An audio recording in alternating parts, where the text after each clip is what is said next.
Need 1.5 cups of plain flour maida, half a tablespoon of cocoa powder, 3/4 teaspoon of baking powder and half a teaspoon of baking soda sifted twice, 1/3 cup of canola oil, 2 cups of salt, 3/4 cup of milk, half a cup of powdered sugar, 3/4 cup of condensed milk. Here I am using homemade condensed milk. You can also check out our recipe how to make condensed milk at home if you wish to. A teaspoon of red food coloring and a teaspoon of vanilla essence. So let us start making it. We are going to heat up a cooker and add in our salt to it, a wire stand and a perforated plate. Now I'm going to quickly close this and we are going to heat this up in medium flame till we are getting ready with the batter. So let's get up with the baking process. We are going to take 1/3 cup of Hudson canola oil to a mixing bowl. As we all know, cakes made with oil are pretty moist and stays moist in refrigerator as well. So here I am using Hudson canola oil for making our cake. Sometimes what happens is the flavor of the oil comes in the cake and we can feel the oily flavor in the cake. With this canola oil nothing happens like that, so it's very neutral in flavor as well. And by using canola oil we are reducing up to 20% of the fat, so it's great to use this canola oil. Now I'm going to add in my powdered sugar here. So now we're going to whip this. So I'm going to add in my homemade condensed milk to this. Now we're going to whip this for about 3 to 4 minutes or until it gets very smooth and fluffy. So this has started little bit of clumping and it starts leaving the sides.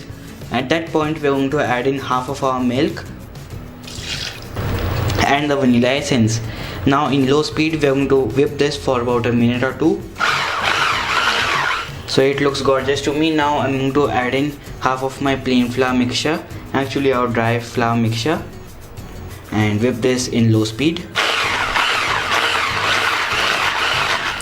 Looks good. Now I'm going to add in rest of my flour mixture or dry mixture and another slow mix around.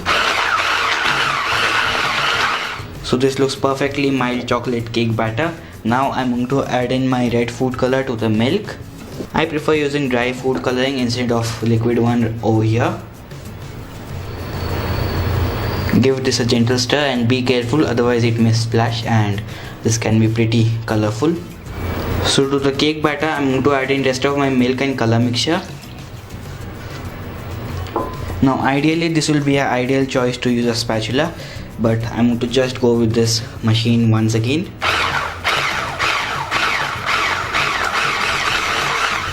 So here comes my spatula and we're going to just give it a good mix around. If you feel the color is not bright enough and it's not red enough, it's going pink like raspberry pink or raspberry red, then you can definitely add some red food coloring or orange food coloring or lemon yellow food coloring to adjust the color. So this looks all perfect and perfectly red to me. Now I'm going to pour this batter inside our greased and lined 7-inch springform cake tin. You can also use regular cake tin if you wish to. So our cake batter is all ready to go inside our cooker for about 35 to 40 minutes in medium to low flame. You can also bake this in an electric oven or your oven at 180 degrees centigrade for about 30 to 35 minutes or until a toothpick comes out clean. Our cake is baked for about 40 minutes. Now I'm going to take it out and keep it on a wire rack so that it cools down to room temperature. After that I'm going to freeze this for about 4 hours. We are going to start off by adding 1/3 cup of butter to a mixing bowl and cream this well for about a minute.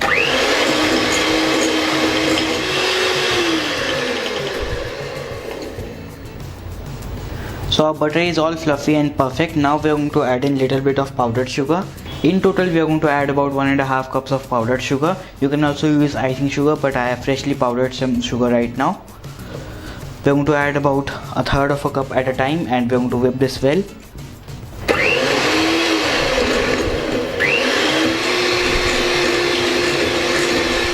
So at last comes our last addition. Be sure to whip it really well in between additions, because if you don't whip it nicely you can get a gritty and grainy icing. So make sure you whip it really well. So now I'm going to whip this for about 5 minutes on high.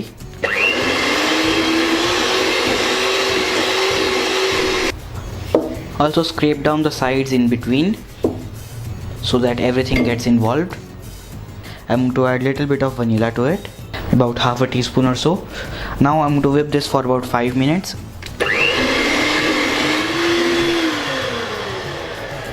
To this buttercream, now I'm going to add in my cream cheese.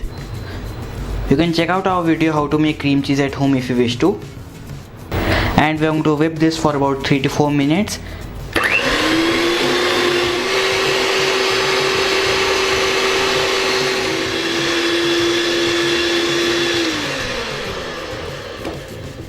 So our cream cheese frosting is all ready.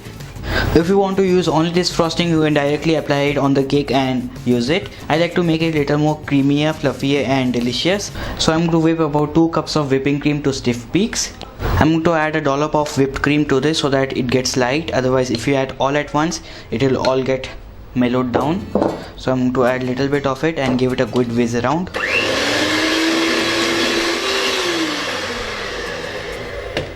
Now I'm going to add in all my whipped cream to this. I'm going to use a spatula at first. Now I'm going to whip this well.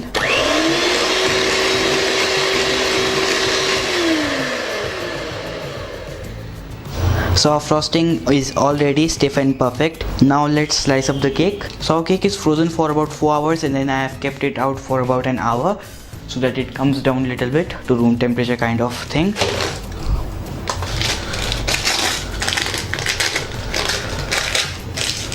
Now I'm going to slice it up and make the top leveled. Now I'm going to mark where I want the 3 slices to be.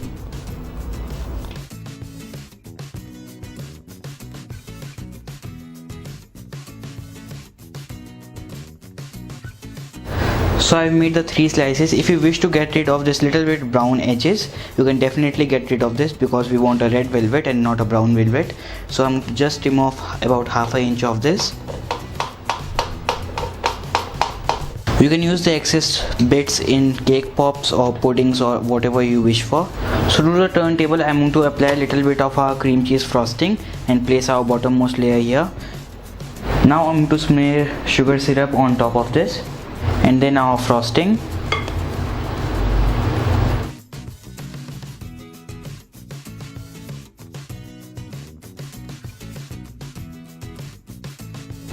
Now I'm going to place the second layer, sugar syrup, and I'm going to repeat the process.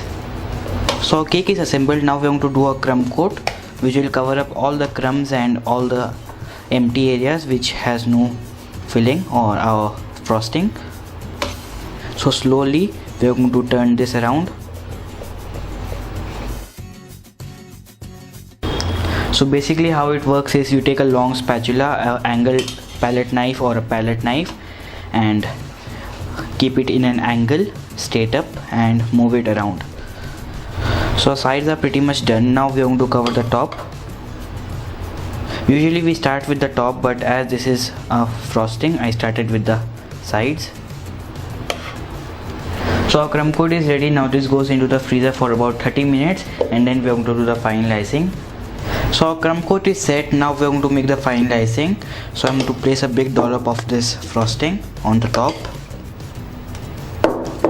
and start spreading it. Now I'm going to take a little bit on my spatula and keep it on a side like this and spread it on the side.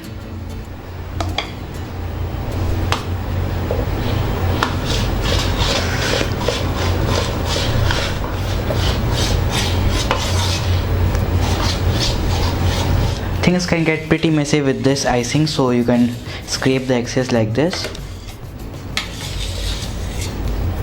So our cake is iced. A little bit of peekaboos are totally perfect as we are going to cover this cake with the red velvet dust. So I'm going to take it out and place it on a cake board. I have grinded some of our cake to a powder consistency. Now we are going to spread it on the cake.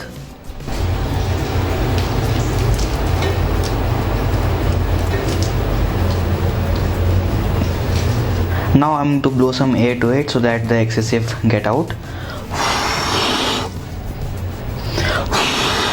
For the sides I'm going to use a fork.